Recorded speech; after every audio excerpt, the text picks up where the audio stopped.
नई दिल्ली स्थित ली meridian hotel में आयोजित शिक्षा महोत्सव एक महत्वपूर्ण आयोजन साबित हुआ। इस अवसर पर शिक्षक सम्मान समारोह का भी आयोजन किया गया, जिसमें शिक्षा के क्षेत्र में उल्लेखनीय योगदान देने वाले शिक्षकों को अवार्ड देकर सम्मानित किया गया। कार्यक्रम की शुरुआत दीप प्रज्वलन और गणेश वंदना के साथ हुई। शिक्षा महोत्सव में देश के 15 से अधिक राज्यों से आई 20 यूनिवर्सिटीज के करियर एक्सपर्ट्स ने 1000 से ज्यादा पेरेंट्स और स्टूडेंट्स को विभिन्न विश्वविद्यालयों के करियर विशेषज्ञों द्वारा करियर मार्गदर्शन प्रदान किया गया।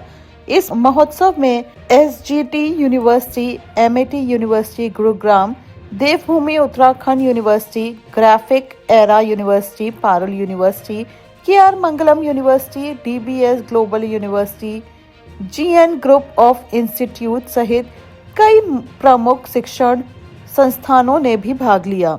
इस अवसर पर शिक्षा महोत्सव के आयोजक रविंद्र साहू ने कहा, सही समय पर सही करियर मार्गदर्शन मिलना छात्रों के उज्जवल भविष्य के लिए बेहद जरूरी है।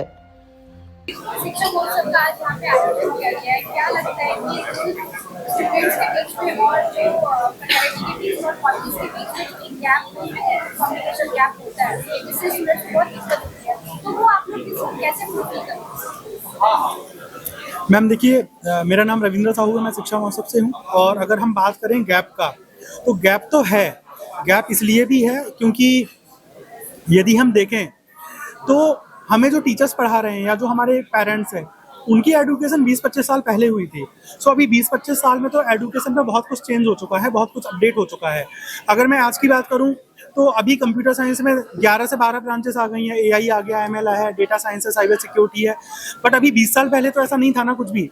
सेम आप हर एक फील्ड में देख सकते हो। तो काफ़ी कुछ अपडेटेड कोर्स आ गए हैं और ये अपडेट बच्चों तक पहुंच सकें, इसके लिए हम पेरेंट्स को, स्टूडेंट्स को और टीचर्स को हम लगातार अपडेट कर रहे हैं और उनको इवेंट में बुला रहे हैं। सो जो एक गैप है उसको फुलफिल करने के लिए बहुत सारी यूनिवर्सिटीज़ है जो हमें सपोर्ट कर रही है। 120 से ज़्यादा यूनिवर्सिटीज़ है जो शिक्षा महोत्सव को सपोर्ट करती हैं। यदि हम आज की बात करें तो 22 यूनिवर्सिटीज़ हमारे पास अलग अलग स्टेट्स से हैं यहाँ पे, जो बच्चों को गाइड कर रही हैं, मोटिवेट कर रही हैं और बता रही हैं कि वो किस सब्जेक्ट के बेसिस पर वो लाइफ में आगे क्या कर सकते हैं। तो अगर मैं बात करूँ तो मेरे साथ अभी ग्राफिक एरा से मैम है, एसजीटी से सर हैं, एमआईटी से मैम हैं, मोडी यूनिवर्सिटी से हैं, पाइट कॉलेज से सर हैं। तो सभी लोग डिफरेंट स्टेट्स हैं, यूनिवर्सिटी से, इंस्टीट्यूशन से हैं। और अभी सुबह से 1000 के आसपास बच्चा आ चुका है, पेरेंट्स के साथ आया। अभी भी बहुत बच्चा आप यहाँ देख रहे हो और बच्चों ने अलग अलग सवाल पूछे हैं। अब जैसे हर एक मर्ज की दवा अलग होती है, ऐसे ही हर एक सब्जेक्ट में पढ़ने वाले बच्चे के लिए एक अलग कोर्स हो सकता है।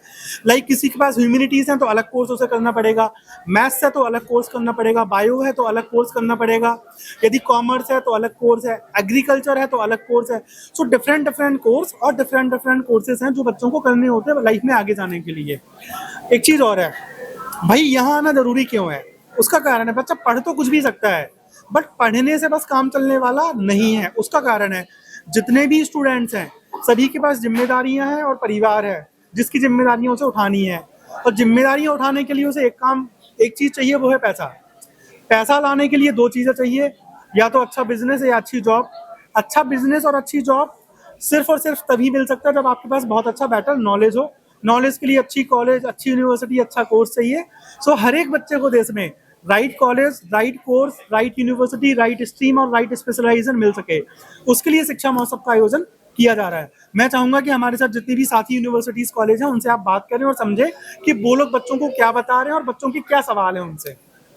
शिक्षा महोत्सव के आयोजन होते हैं वो स्टूडेंट्स के लिए कितने बेनिफिशियल होता है, क्योंकि कई बार ऐसा होता है कि स्टूडेंट्स प्रैक्टिकली कंफ्यूज होते हैं, समझ में नहीं आता कि उन्हें क्या लेना है। वो चाहते हैं बैड लेना, देखते हैं मैथ्स में इंटरेस्ट होता है, वो करना कुछ और चाहते हैं लेकिन वो किसी और कोर्स में एडमिशन लेते हैं। तो ऐसे में क्या होता है, वो कहीं ना कहीं बहुत ज़्यादा इंगेज रहते हैं, बहुत ज़्यादा फ्रस्ट्रेट रहते हैं। तो उस फ्रस्ट्रेशन को कम करने के लिए आप लोगों ने कैसी गाइडेंस? नमस्कार। सबसे पहले इस इवेंट को आयोजित करने के लिए मैं रविंद्र साहू जी का बहुत बहुत धन्यवाद करना चाहूँगी। ये समारोह जो है ये एक प्लेटफॉर्म है सभी यूनिवर्सिटीज़, एजुकेटर्स एंड स्टूडेंट्स के लिए कि वो एक कॉमन प्लेटफॉर्म पे साथ आ सके, ना सिर्फ ये डिसाइड करने के लिए कि किस यूनिवर्सिटी उनके लिए अच्छी है, बजाय कि ये भी डिसाइड कर सके कौन से कोर्सेज उनके लिए अच्छे हैं। से बिकॉज हम किसी भी कोर्स की जब बात करते हैं सो हम उससे एक जॉब नहीं देखते हैं, एक इंडस्ट्री ड्रिवन स्टूडेंट को प्रिपेयर करते हैं, और वो तैयारी तभी हो सकती है जब बच्चे की राइट काउंसलिंग की गई हो। आज यहाँ पे जितने भी स्टूडेंट्स आए हैं उनके जो क्वेश्चंस है वो देखने में, if you will see the kind of questions they have asked, उनकी एक तैयारी है। वो ना सिर्फ ये पूछ रहे हैं कि मैम हम कौन सा कोर्स करें, बल्कि उनके जो क्वेश्चंस है वो बहुत सारे रिलेटेड है। स्कॉलरशिप्स आप क्या प्रोवाइड कर रहे हैं, आपके एप्लीकेशन फॉर्म्स के क्या चार्जेस हैं, आपके एलिजिबिलिटी क्राइटेरिया क्या है। सो जो तैयारी से स्टूडेंट्स जब हमारी स्टॉल्स को विजिट करते हैं सो उनके डाउट्स को एड्रेस करना और भी अच्छा लगता है। मैं Amity university Gurgaon campus represent कर रही हूँ। हमारे स्ट्रॉन्ग प्लेसमेंट सपोर्ट और स्कॉलरशिप्स के बारे में तो सभी जानते हैं। हमारी मेजर यूएसपीज जैसे कि flex choice based credit system, जिसमें स्टूडेंट किसी भी सब्जेक्ट के साथ मेजर एंड माइनर का एक बेटर कॉम्बिनेशन क्रिएट कर सकते हैं, प्लस 100% स्कॉलरशिप्स हम प्रोवाइड करते हैं स्टूडेंट्स को, जो हमारा क्वालिटी एजुकेशन है उसे और एक्सेसिबल बनाने के लिए। अपार्ट फ्रॉम दिस जो हमारा इंडस्ट्री बेस्ड करिकुलम है, हमारा जो ग्लोबल एक्सपोजर है और एक स्ट्रॉन्ग प्लेसमेंट सपोर्ट है। सो स्टूडेंट को किसी यूनिवर्सिटी इंस्टीट्यूशन से इस लेवल का गाइडेंस मिलता है, इस लेवल का सपोर्ट मिलता है, तो डेफिनेटली एक इंडस्ट्री ड्रिवन स्टूडेंट बाहर निकलता है, जिससे फिर जॉब्स और इंटर्नशिप्स को लेकर कोई इश्यूज फेस नहीं करने पड़ते हैं। Thank you so much. AI के आने के बाद से बाकी कोर्सेज में कितना इम्पैक्ट हुआ है, और जैसे हम लोग जानते हैं कि एआई और बाकी जो अदर कोर्सेज आप बहुत ज़्यादा इंटरेस्टेड है, खासकर एआई के बेसिस पे, आप क्या कहना चाहते हैं? जी, सबसे पहले तो मैं डॉक्टर अभिषेक पांडे और मैं मोदी यूनिवर्सिटी सीकर राजस्थान से आया हूँ। और पहले कुछ कहूँ उसके पहले मैं आभार प्रकट करना चाहता हूँ ऑर्गेनाइजर्स का, जिन्होंने एक अच्छा प्लेटफॉर्म दिया है सो दैट हम बच्चों से और उनके पेरेंट्स से, उनके गार्जियन से इंटरेक्ट कर पा रहे हैं। मैं खुद इस फील्ड से आता हूँ, मैं खुद बिजनेस फील्ड से हूँ, मैं प्रोफेसर ऑफ फिनांस हूँ, अकाउंट्स हूँ। सो जहाँ तक आपने बात की एआई के इम्प्लीमेंटेशन से उसका क्या इफेक्ट आ रहा है एजुकेशन सिस्टम पे, आज कल का जो दौर है वो विदाउट एआई इमेजिन करना थोड़ा मुश्किल हो गया है। सारे कोर्सेज में कहीं ना कहीं एआई का इंटीग्रेशन होने लगा है। अगर मैं बात करूं फाइनेंस एंड अकाउंट्स की तो डिफरेंट मल्टीपल सॉफ्टवेयर्स आ रहे हैं। फॉर एग्जांपल पाइथन की बात करूं, आर की बात करूं, तो ये सारे अभी ट्रेंड में है। इसके बगैर हम लोग इमेजिन नहीं कर सकते कि कोर्सेज को कैसे एडवांस लेवल पे लेके जाएं, बिकॉज रिक्वायरमेंट्स बढ़ती जा रही है, कैपेबिलिटीज़ बढ़ती जा रही हैं, प्रोडक्टिविटी बढ़ती जा रही है। तो इन सारी चीज़ों को मीट करने के लिए कहीं ना कहीं एआई मशीन लर्निंग की रिक्वायरमेंट अब काफ़ी बढ़ चुकी है और इंडस्ट्री का डिमांड भी यही है। मैं खुद इंडस्ट्री से आता हूँ, पहले मैं इंडस्ट्री में काम कर चुका हूँ, उसके बाद मैं एकेडमिक फील्ड में आया, तो एक कॉम्बिनेशन मुझे पता है कि क्या इंडस्ट्री को चाहिए। और सिमिलर प्लेटफॉर्म पे हम लोग भी सोच रहे हैं कि कैसे एआई को इम्प्लीमेंट करें और उसको कैसे बेहतर कर सकें। So AI is really mandatory nowadays for the betterment of the education system and for the students. Thank you. तो बहुत सारे इवेंट्स होते हैं जहाँ पे बच्चे एक ही जगह पे सारे प्लेटफॉर्म्स होते हैं, उनके लिए कितना बेनिफिशियल है, और खासकर यूनिवर्सिटीज वगैरह के लिए जहाँ पे उनको भी अलग-अलग तरह के बच्चों से गाइडेंस का मौका मिलता है। जी नमस्कार, मैं अमित दुबे जो Panipat institute of engineering and technology को रिप्रेजेंट कर रहा हूँ। मैं सबसे पहले साहू जी का और शिक्षा महोत्सव का धन्यवाद कहूँगा कि उन्होंने एक ऐसा कार्यक्रम यहाँ पे आयोजित किया जिससे बहुत सारी यूनिवर्सिटीज़ यहाँ पे आके जो बच्चे बहुत कंफ्यूज हैं, जो मतलब जिनको अपना फ्यूचर के बारे में कौन से कोर्स लेने हैं, कौन से सब्जेक्ट को ऑप्ट करना है, तो वहाँ पे कंफ्यूजन है। तो इस प्लेटफॉर्म पे आने के बाद से बहुत सारी यूनिवर्सिटीज़ के साथ वो बच्चे एक दूसरे से डिस्कशन करके कि आज के डेट में कौन सा कोर्स, सब्जेक्ट, स्ट्रीम जो ज़रूरी है बच्चों के लिए, अच्छा जॉब के साथ साथ बच्चों को एक एंटरप्रेन्योर भी बना सके।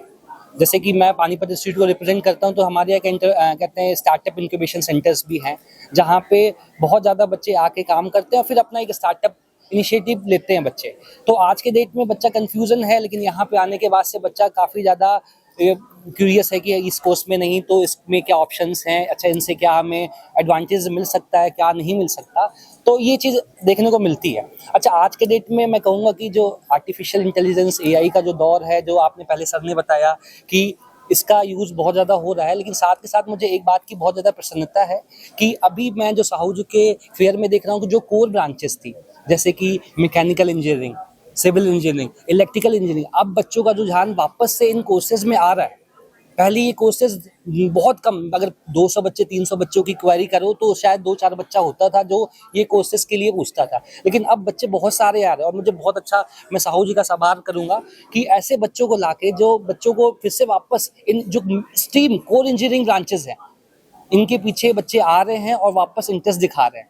तो मैं इसके साथ ही ये कहना चाहता हूँ कि ऐसे कार्यक्रम जो साहू जी आयोजित करते हैं फ्यूचर में भी होते रहें। धन्यवाद, थैंक यू सो मच। आज यहाँ पे देश में कई राज्यों से यूनिवर्सिटी कॉलेजेस कॉलेजेस आए हैं, तो क्या लगता है कि बच्चे सिर्फ उसी कोर्स के लिए प्रॉपर जैसे MBA हो गया या फिर AI हो गया या BTech हो गया, इन्हीं में इंटरेस्ट है बच्चे अदर स्किल्स के पीछे ज़्यादा भाग लेते हैं, इसके बारे में क्या कहते हैं? Okay. First of all, I would like to, have my gratification and thank you to Mr. Sahu, who has invited all of us at the same platform, wherein we can represent the courses, the kind of curriculum, and the kind of, culture we have. We represent at this platform, wherein students can also come and have a conversation with us on one-to-one, and we can also give them the details about the relevant courses that they should choose based on their interest, based on their budget, and other structures as well. So I would like to say that all the universities are representing at their own level, wherein we are giving you multiple choice of subjects and courses. We are not just limited to just engineering, AI, and data science. We are already beyond that. We have, as Graphic Era, we are definitely known for our flagship programs like BTech in AI and data science. We have CSE, we have civil engineering, mechanical, right? We have other courses also, like we are really much known for our design courses, our psychology programs, right? In fact, we will also give the students the list of choices on medical, nursing, paramedical sciences also. Plus we have our courses into aviation and aerospace technologies as well. So, and thanks to the NEP, the New Education Policy 2020, which has given in the India a revolution, wherein we are actually able to study whatever we would like to study, and still we have an opportunity to come up with good placements in almost every courses. For example, a student who has not taken sciences in their 12th can actually study AI and data science also in their BBA, right? Plus, we have very revolutionized courses like we have ACCA in BCom and BBA, right? We have CMA, we have CP accounting. So these courses are actually very well refined for the generation, for Gen Zs, wherein they can see themselves on, working with really great institutions 5 years, 10 years down the line. So I think this is a great platform for every student and parents to connect and just have a discussion with one-on-one universities at just one point of time. Thank you. क्या लगता है कि और लोगों को कैसे first of नमस्कार। मेरा नाम अमित है, मैं city university Gurgaon Delhi NCR से हूँ। साहू जी का धन्यवाद कि हम लोग यहाँ पे आए हैं बच्चों को गाइडेंस करने के लिए। बहुत बड़ा क्वेश्चन है कि नीट के अलावा है क्यों। नीट में एक लिमिटेशन है कि आप 2-3 सब्जेक्ट में ही जा सकते हो, इधर MBBS, BDS, आपका BMS। बट ऐसा नहीं कि नीट तक ही बच्चों का करियर सीमित है। अगर नीट में नहीं आता है, स्कोर अच्छा नहीं आता है, मन के चॉइस से कॉलेजेस नहीं मिलता, तो उनके पास मेडिकल फील्ड में अपने करियर को बनाने के लिए बहुत सारे ऑप्शंस है। वो फिजियोथेरेपी में जा सकते हैं, फार्मेसी कर सकते हैं, पैरामेडिकल में n नंबर कोर्सेज है जो उनके करियर को बहुत एडवांस लेवल पे जा सकते हैं। आप रेडियोलॉजी कर सकते हो, कार्डियोलॉजी कर सकते हो, OT टेक्नीशियन बन सकते हो।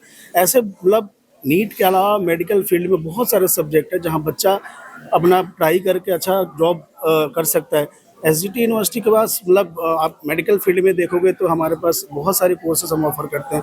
फार्मेसी करते हैं, PharmD करते हैं, पैरामेडिकल में कोर्सेज करते हैं, जैसे रेडियोलॉजी हो गया, कार्डियोलॉजी हो गया, OT टेक्नीशियन, BMLT, इस टाइप के कोर्सेज। आपका फिजियोथेरेपी हम ऑफर करते हैं, नेचुरोपैथी का ऑफर करते हैं हम लोग। तो क्या इसके अलावा साथ में हमारे पास बच्चों को प्रैक्टिकल करने के लिए हमारे पास हॉस्पिटल है, 850 bedded hospital in campus premises है।